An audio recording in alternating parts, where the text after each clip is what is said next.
my junkies, how are you? I hope you're doing well. I wanted to just spend a few minutes and shoot a video about eating disorders. No one really knows this about me. Well, not very many people, because I try not to live in the past or focus on that, because it's a whole vibrational thing, and you don't want to spend too much time on things that happen in your past, like reliving your story, and I think that that's really interesting, because what's interesting about this is so many people in life, like not people necessarily that believe in law of attraction, but people that believe in law of attraction kind of get this, that the analogy of not living in the past and not focusing on that story, because most of the time most people live in a very conditional state of mind, and to feel validated, a lot of times people will rehearse their story, like their whole belief system about, I'm a victim of child abuse, I'm a victim of sexual abuse, or I'm a survival of rape, I'm this or whatever. And not that those things obviously don't happen to us, the things that happen to us in life, but it's so important not to clarify those things and speak of those things all the time, because it's basically law of attraction. If you continually put forth those thought processes of that, like being a victim of this or that, it really gives you, the universe will give you back that same type of thing. I don't know if that makes sense or not. Anyway, but what I wanted to talk about was eating disorders, and someone wrote in and I said that I would shoot a short little video about this and what is it. And I had shared with this person that I did have an eating disorder as well. Like probably 15 years ago I had an eating disorder. And basically what an eating disorder is, or whatever kind of, like, you can say disorder, I guess, it can be bulimia, anorexia, binge eating, there's different things that you do. I mean, some people cut themselves, and so, I mean, basically though, this could be all wrapped into one type of thing, because it's an emotion that you're feeling. So like when you're either like not eating, like is what I did, is like not eat. I mean, I got to the point to where I would eat at least 300 calories a day, which is really, I mean, that's nothing. And the sad thing is that it's like a catch-22, because what happens is when you're really thin, or you get thin, that society rewards people that way. And like, nobody knew that I had an eating disorder, and they were always talking about how good you look. I mean, but they don't know that you're freaking starving to death. It's like you haven't freaking eaten in 2 years, you know what I mean? And so it's really hard, because it combats you mentally, because you're being rewarded for something. And so that's how it happens. But basically why we have developed eating disorders, for me, I'm just going to speak about my particular journey. And I know that when I was starting to recognize that I had a problem is when, I was working out 3 and 4 times a day, like just working out. I mean, I can never work out enough. And I was still never happy. I was just completely, I always felt like, I looked terrible. I was this or whatever. And so when we have something like this, or we're binge eating, or, whatever the situation is for the eating disorder that you have, it's basically us not loving ourselves completely, where we have a certain part of us that has self-hatred. And it's like, I mean, that was for me. Now, you may say, well, no, I don't think that's what it is, or whatever.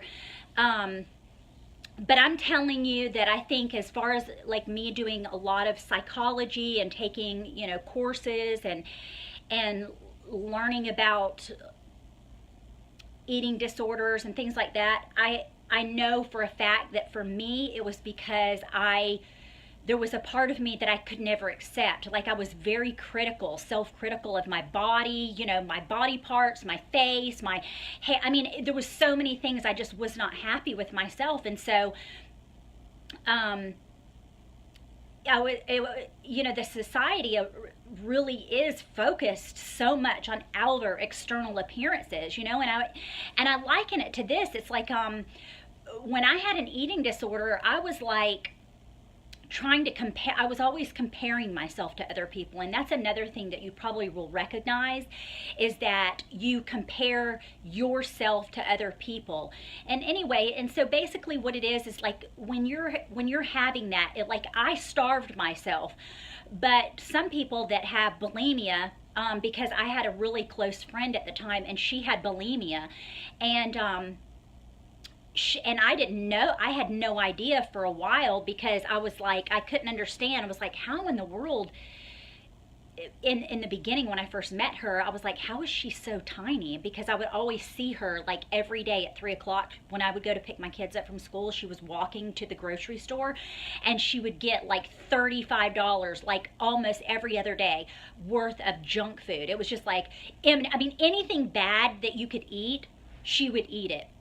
I didn't know she was throwing it up. You know, I had no clue until later, because what happens when you have bulimia, a lot of times you might start off being thin, you know, getting thin, but then what happens is you start to gain weight back, and so you don't stay skinny. Well, that's what happened to my friend. But anyway, for me, I was just really, really thin, and my family kept telling me, you know, you're really thin, you don't look good, you really need to eat something. But I always justified that in my mind, like, they're just jealous because they can't get this skinny. You know, they're just envious because they don't look this good, and they're all fluffy, you know.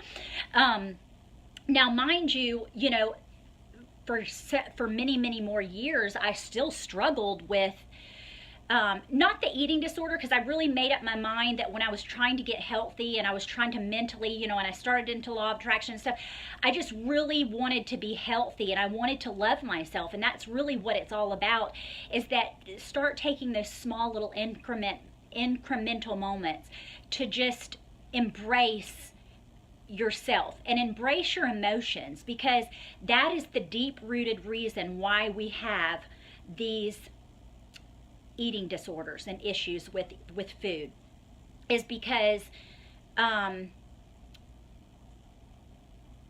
just didn't want to feel my emotions. I was, you know, at the time I was really, really stressed out, and I didn't realize what it was at the time until I started doing more inner work and understanding all of that. And I think sometimes too, the reason, like, perhaps somebody that might have bulimia compared to someone that might have anorexia, is because it stems from our childhood.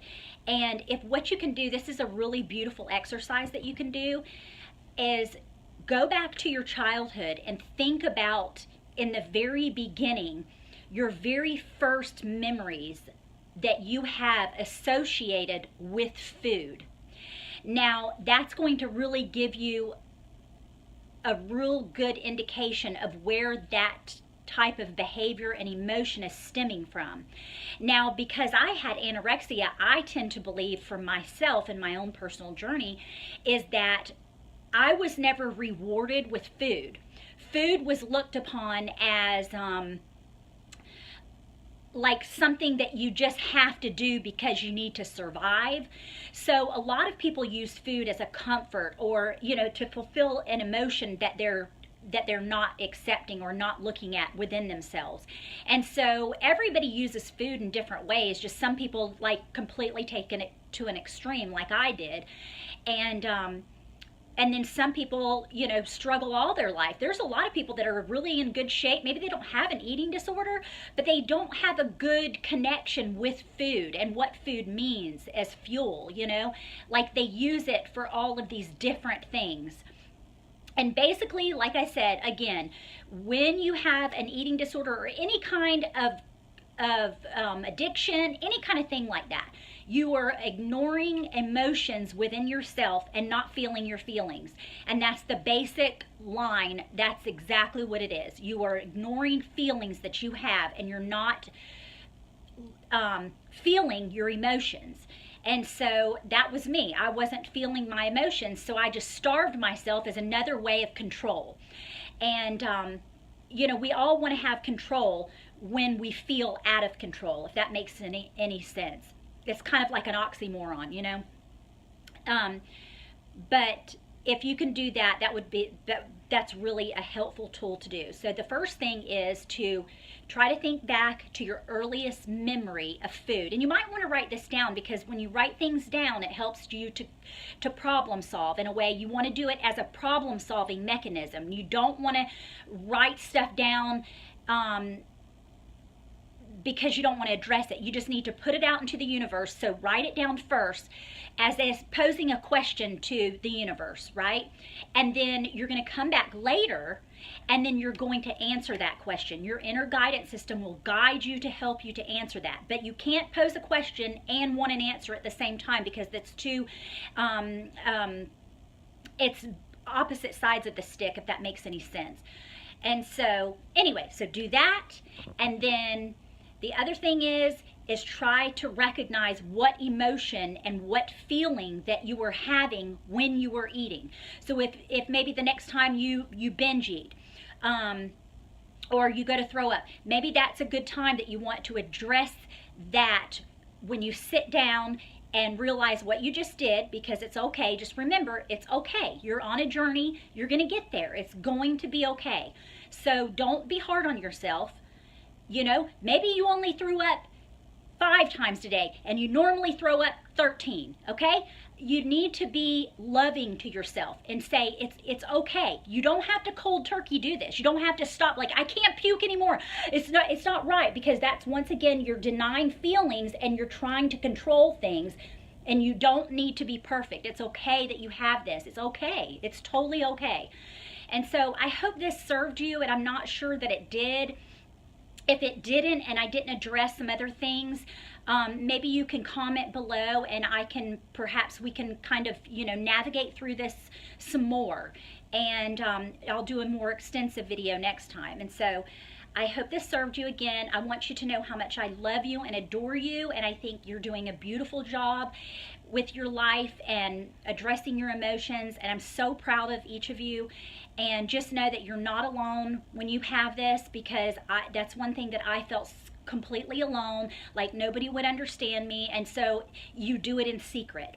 And so you're only as sick as your secrets, and so we need to just be transparent. You know, everybody has crap that we're working on, and it's okay. It's totally okay.